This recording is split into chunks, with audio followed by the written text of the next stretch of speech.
Hello friends, welcome to ರಿಶ್ಯೂಸ್ kitchen. ಈಗ ನಾನು ಪುದೀನ ಕಾಲಿಫ್ಲವರ್ ಪಕೋಡ ಮಾಡೋದನ್ನು ನಾನು ತೋರಿಸ್ತಾ ಇದ್ದೀನಿ, ಅಥವಾ ಬಜ್ಜಿ ಮಾಡೋದನ್ನು ತೋರಿಸ್ತಾ ಇದ್ದೀನಿ.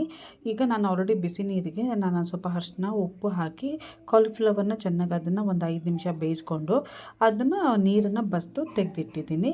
ಈಗ ಅದು ಒಂದು ನಾನು ಪೇಸ್ಟ್ ಮಾಡ್ಕೊಳ್ತಾ ಇದ್ದೀನಿ. ಶುಂಠಿ, ಬೆಳ್ಳುಳ್ಳಿ ಮತ್ತು ಪುದೀನ, ಕೊತ್ತಂಬರಿನ ಹಾಕ್ಕೊಂಡಿದ್ದೀನಿ. ಪುದೀನ ಜಾಸ್ತಿ, ಕೊತ್ತಂಬರಿ ಒಂದು ಸ್ವಲ್ಪ ಹಾಕ್ಕೊಂಡಿದ್ದೀನಿ. ಇದು ಫೈನ್ ಪೇಸ್ಟ್ ಮಾಡ್ಕೊಳ್ಳಿ. ಈಗ ನಾನು ಒಂದು ಮುಕ್ಕಾಲು ಕಪ್ಪು ನಾನು ಮೈದಾ ಹಿಟ್ಟು, ಒಂದು ಅರ್ಧ ಕಪ್ಪು ಕಾರ್ನ್ಫ್ಲೋರು ಮತ್ತು 1 ಸ್ಪೂನಷ್ಟು ಕಡಲೆ ಹಿಟ್ಟನ್ನು ಹಾಕ್ಕೊಂಡಿದ್ದೀನಿ.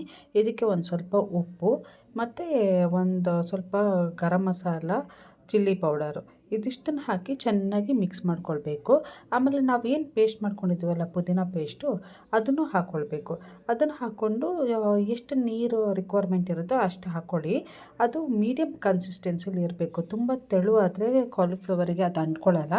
ಅದಕ್ಕೆ ಮೀಡಿಯಮ್ ಕನ್ಸಿಸ್ಟೆನ್ಸಿಲಿ ನೀವು ನಿಮ್ಗೆ ಹದ ಗೊತ್ತಾಗುತ್ತಲ್ಲ ಅದೇ ರೀತಿ ಕಲಿಸ್ಕೊಳ್ಳಿ. ನೋಡಿ ಈ ಥರ.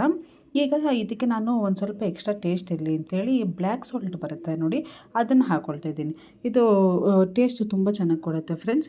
ಈಗ ನಾನು ಎಣ್ಣೆ ಬಿಸಿಯಾಗಕ್ಕೆ ಇಟ್ಟಿದ್ದೆ. ಈಗ ಕಾಲಿಫ್ಲವರ್ನ ಕಡಲೆ ಹಿಟ್ಟು ನಾವು ಕಲಸಿರ್ತೀವಲ್ಲ ಅದಕ್ಕೆ ಡಿಪ್ ಮಾಡಿ ಗೋಲ್ಡನ್ ಕಲರ್ ಆಗೋ ತನಕ ಚೆನ್ನಾಗಿ ಫ್ರೈ ಮಾಡ್ಕೊಳ್ಬೇಕು. ಈಗ ರೆಡಿ ಇದೆ, ಸರ್ವ್ ಮಾಡೋಕ್ಕೆ. Thank you.